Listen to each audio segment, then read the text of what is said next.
Good morning बच्चों, मैं जितेंद्र कुमार शर्मा स्वागत करता हूं आपका आज की कक्षा में। आज की कक्षा में बच्चों हम पढ़ने वाले हैं कक्षा 3 की पर्यावरण अध्ययन की पुस्तक अपना परिवेश का दूसरा अध्याय, जिसका नाम है मित्रता।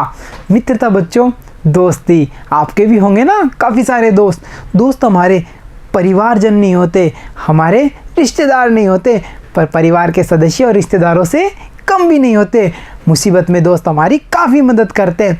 तो बच्चों आज के अध्याय में हम ऐसी ही दोस्ती की काफ़ी सारी कहानियों के बारे में पढ़ेंगे। तो बच्चों शुरू करते हैं आज का अध्याय दोस्ती की पहली कहानी श्री कृष्ण और सुदामा की मित्रता से। बच्चों श्री कृष्ण के बारे में तो आपने सुना ही होगा, सुना है ना, जिनके जन्म पे हम हर साल जन्माष्टमी का त्यौहार बनाते हैं। तो बच्चों चलो शुरू करते हैं श्री कृष्ण और सुदामा की कहानी। बच्चों पुराने ज़माने में आज की तरह विद्यालय नहीं होते थे, तो आपने कभी सोचा है जब विद्यालय नहीं होते थे तो बच्चे शिक्षा कैसे प्राप्त करते थे? बच्चे गुरु के पास, उसके आश्रम में, अपने घर से दूर गुरु के पास रह करके शिक्षा प्राप्त करते थे। जैसा कि आपको इमेज में दिख रहा है ना, गुरु अपने शिष्यों को पढ़ाते हुए। तो ऐसे ही आश्रमों में रह करके बच्चों को शिक्षा प्राप्त होती थी। ऐसे ही एक गुरु थे जिनका नाम था संदीपनी गुरु, और उनके आश्रम में अन्य बच्चों के साथ श्री कृष्ण और सुदामा भी अध्ययन करते थे। जैसा आपको इमेज में दिख रहा है ना, संदीपनी गुरु श्री कृष्ण और सुदामा को पढ़ाते हुए। श्री कृष्ण और सुदामा में काफ़ी अच्छी दोस्ती थी, मित्रता काफ़ी बढ़िया थी। वो एक दूसरे के बहुत अच्छे मित्र थे। वो हमेशा देखो मिलजुल करके खाते, घूमते, पढ़ते और आश्रम के काम भी करते थे। इमेज में देखो श्री कृष्ण और सुदामा कितनी मस्ती करते हुए साथ साथ खाते हुए। तो आपने देखा श्री कृष्ण और सुदामा आपस में बहुत अच्छे मित्र थे। बच्चों धीरे धीरे समय गुजरता है, श्री कृष्ण और सुदामा अपनी शिक्षा पूरी करके अपने अपने गांव लौट जाते हैं, क्योंकि मैंने बताया था ना बच्चे अपने परिवार से दूर गुरु के पास आश्रम में रह के पढ़ते थे। तो श्री कृष्ण और सुदामा भी अपने गांव लौट जाते हैं। अब बच्चों क्या होता है, श्री कृष्ण तो अपने गांव जा कर के जो द्वारिका के राजा बन जाते हैं। देखो देखो इमेज में आपको दिख रहा है ना, श्री कृष्ण द्वारिका के राजा बन चुके हैं।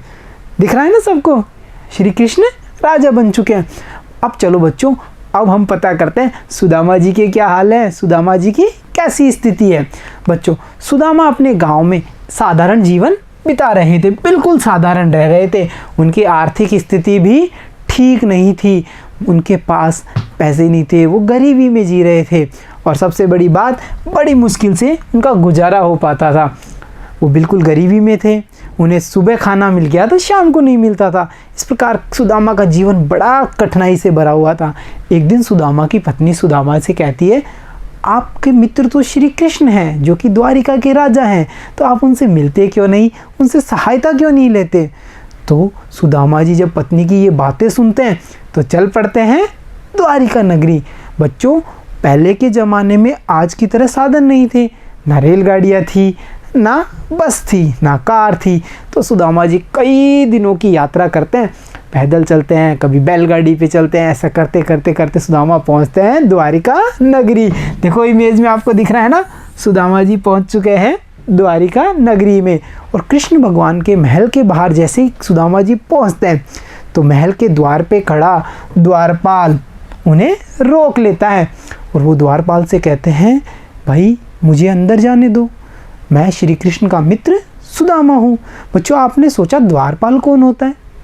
देखो बच्चों, राजा महाराजाओं के जो महल होते थे उनके द्वार पे एक सिपाही, एक सैनिक खड़ा रहता था, जो राजा की आज्ञा के बिना किसी को भी अंदर नहीं जाने देता था। उसे क्या कहते थे? द्वारपाल।